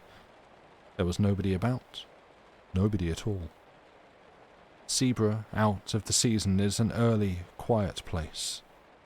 "We can't go along the dyke by the cottage because of the dog," Paxton also said, when I pointed to what I thought a shorter way along the front. Along the front and across 2 fields. The reason he gave was good enough. We went up the road to the church and turned in at the churchyard gate. I confess to having thought that there might be some lying there who might be conscious of our business. But if it was so, they were also conscious that one who was on their side, so to say, had us under surveillance, and we saw no sign of them. But under observation we felt we were, as I have never felt it at another time. Especially was it so when we passed out of the churchyard into a narrow path with close, high hedges, through which we hurried as Christian did through that valley, and so got out into open fields. Then along hedges, though I would sooner have been in the open, where I could see if anyone was visible behind me. Over a gate or 2, and then a swerve to the left, taking us up onto the ridge which ended in that mount. As we neared it, Henry Long felt, and I felt too, that there were what I can only call dim presences waiting for us, as well as a far more actual one attending us. Of Paxton's agitation all this time I can give you no adequate picture. He breathed like a haunted beast, and we could not either of us look at his face. How he would manage when we got to the very place we had not troubled to think. He had seemed so sure that that would not be difficult. Nor was it. I never saw anything like the dash with which he flung himself at a particular spot in the side of the mound and tore at it, so that in a very few moments the greater part of his body was out of sight. We stood holding the coat and that bundle of handkerchiefs, and looking, very fearfully I must admit, about us. There was nothing to be seen. A line of dark firs behind us made one skyline. More trees and the church tower 1/2 mile off on the right. Cottages and a windmill on the horizon on the left. Calm sea dead in front. Faint barking of a dog at a cottage on a gleaming dyke between us and it. Full moon making that path we know across the sea. The eternal whisper of the Scotch firs just above us, and of the sea in front. Yet, in all this quiet, an acute and acrid consciousness of a restrained hostility very near us, like a dog on a leash that might be let go at any moment. Paxton pulled himself out of the hole and stretched a hand back to us. "Give it to me," he whispered. "Unwrapped." We pulled off the handkerchiefs and he took the crown. The moonlight just fell on it as he snatched it. We had not ourselves touched that bit of metal, and I have thought since that it was just as well. In another moment Paxton was out of the hole again, and busy shoveling back the soil with hands that were already bleeding. He would have none of our help, though. It was much the longest part of the job to get the place to look undisturbed. Yet, I don't know how, he made a wonderful success of it. At last he was satisfied, and we turned back.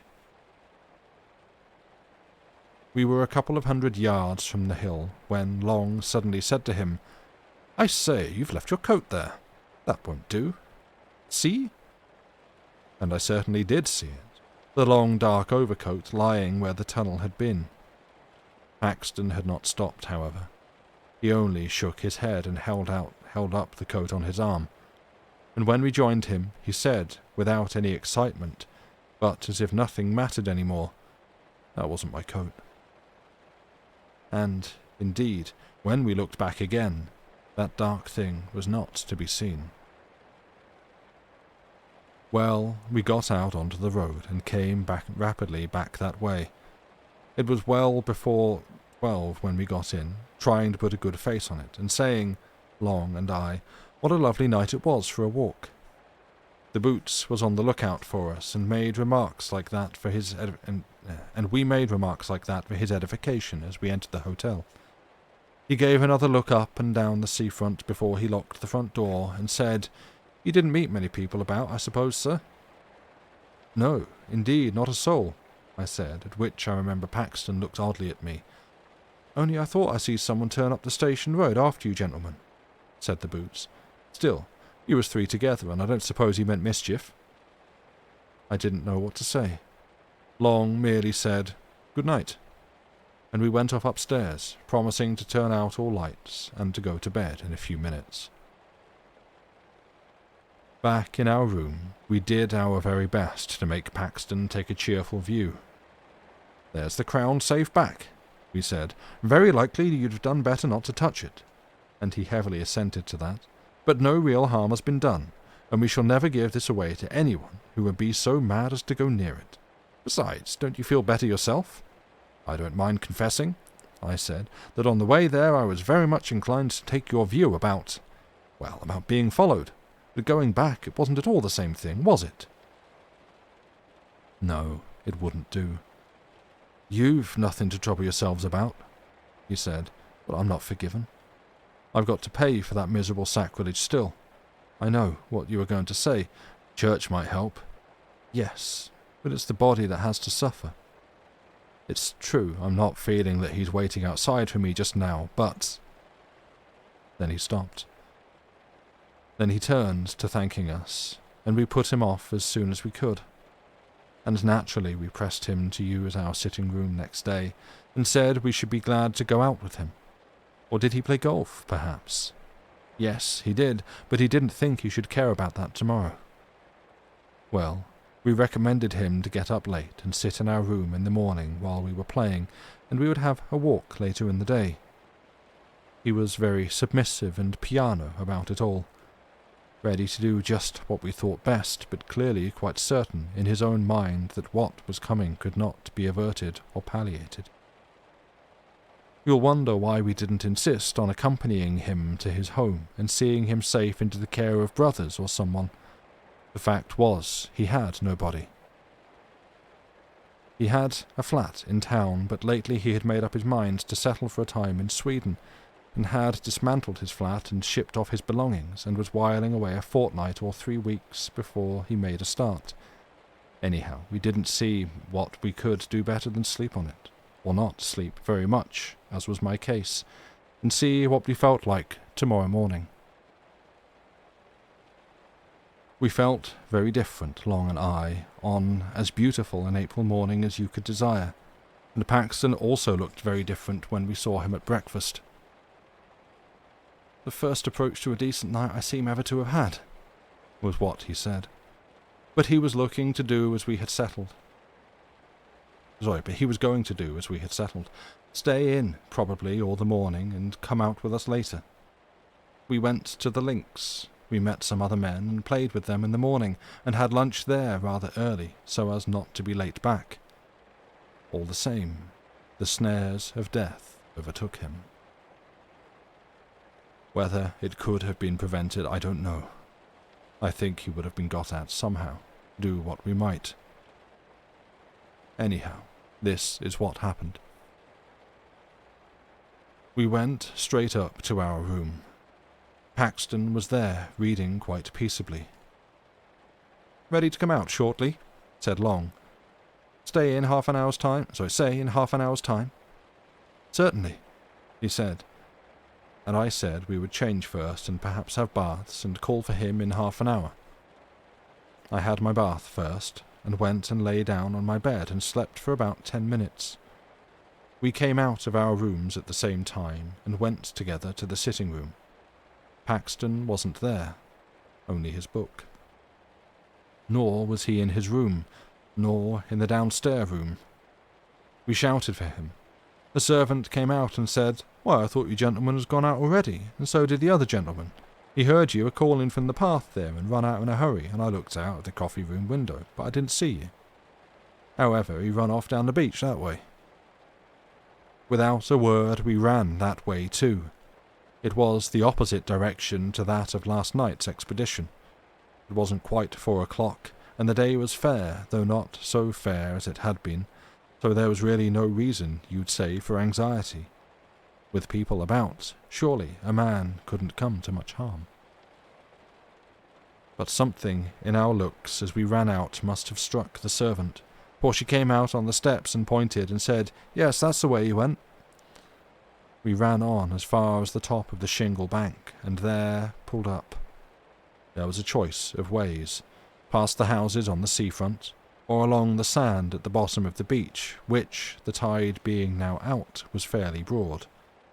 Or, of course, we might keep along the shingle between these two tracks, and have some view of both of them, only this was heavy going. We chose the sand, for that was the loneliest, and someone might come to harm there without being seen from the public path. Long said he saw Paxton some distance ahead, running and waving his stick as if he wanted to signal to people who were on ahead of him. I couldn't be sure. One of these sea mists was coming up very quickly from the south. There was someone, that's all I could say. And there were tracks on the sand as of someone running who wore shoes, and there were other tracks made before those, for the shoes sometimes trod in them and interfered with them, of someone not in shoes. Oh, of course, it's only my word you've got to take for all this. Long's dead. We'd no time or means to make sketches or take casts, and the next tide washed everything away. All we could do was to notice these marks as we hurried on. But there they were, over and over again, and we had no doubt whatever that what we saw was the track of a bare foot, and one that showed more bones than flesh. The notion of Paxton running after anything like this, and supposing it to be the friends he was looking for, was very dreadful to us. You can guess what we fancied, how the thing he was following might stop suddenly and turn round on him, and what sort of face it would show, half seen at first in the mist, which all the while was getting thicker and thicker. And as I ran on, wondering how the poor wretch could have been lured into mistaking that other thing for us, I remembered his saying, "He has some power over your eyes." And then I wondered what the end would be, for I had no hope now that the end could be averted, and well, there is no need to tell all the dismal and horrid thoughts that flitted through my head as we ran into the mist. It was uncanny, too, that the sun should still be bright in the sky and we could see nothing. We could only tell that we were now past the houses and had reached that gap there is between them and the old Martello Tower. When you are past the tower, you know, there is nothing but shingle for a long way. Not a house, not a human creature, just that spit of land, or rather shingle, with the river on your right and the sea on your left. Just before that, just by the Martello Tower, you remember there is the old battery close to the sea. I believe there are only a few blocks of concrete left now. The rest has all been washed away, but at this time there was a lot more, though the place was a ruin. Well, when we got there, we clambered to the top as quick as we could to take breath and look over the shingle in front, if by chance the mist would let us see anything. But a moment's rest we must have. We had run a mile at least. Nothing whatever was visible ahead of us, and we were just turning by common consent to get down and run hopelessly on, when we heard what I can only call a laugh. And if you can understand what I mean by a breathless, a lungless laugh, you have it. But I don't suppose you can. It came from below and swerved away into the mist. That was enough. We bent over the wall. Paxton was there at the bottom. You don't need to be told he was dead. His tracks showed that he had run along the side of the battery, had turned sharp round the corner of it, and, small doubt of it, must have dashed straight into the open arms of someone who was waiting there. His mouth was full of sand and stones, and his jaws were broken to bits. I only glanced once at his face. At the same moment, just as we were scrambling down from the battery to get to the body, we heard a shout, and saw a man running down the bank of the Martello Tower. He was the caretaker stationed there, and his keen old eyes had managed to descry through the mist that something was wrong. He had seen Paxton fall, and had seen us a moment after running up. Fortunate this, for otherwise we could hardly have escaped suspicion of being concerned in the dreadful business. Had he, we asked, caught sight of anybody attacking our friend? He could not be sure. We sent him off for help, and stayed by the dead man till they came with the stretcher. It was then that we traced out how he had come, on the narrow fringe of sand under the battery wall. The rest was shingle, and it was hopelessly impossible to tell whither the other had gone. What were we to say at the inquest? It was a duty, we felt, not to give up there and then the secret of the crown to be published in every paper.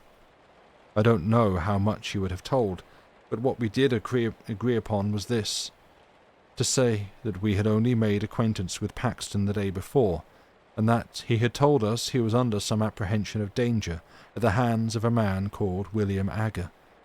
Also, that we had seen some other tracks besides Paxton's when we followed him along the beach. But of course, by that time, everything was gone from the sands.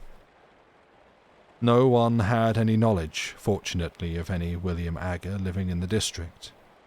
The evidence of the man at the Martello Tower freed us from all suspicion. All that could be done was to return a verdict of wilful murder by some person or persons unknown. Paxton was so totally without connections that all the inquiries that were subsequently made ended in a no thoroughfare, and I have never been at Seaborough, or even near it, since. Thank you for listening. The end. And I think that makes it the last story for tonight. So I repeat, thank you for listening. Also, hi Lucy, welcome in. Evil Marksman, you're covered in skin? Good, I'm glad to hear it. That's, yeah. Nice. I mean, covered in skin, covered in cats, both, frankly, good, effective ways to live your lives. Yeah. Unlike, frankly, a number of the characters who are featured in tonight's stories, who seem, per the descriptions, reliable or not, to be somewhat lacking in a skin covering. So, that any ghosts in chat? You want to out yourselves now? No ghosts? No, we all good? Good.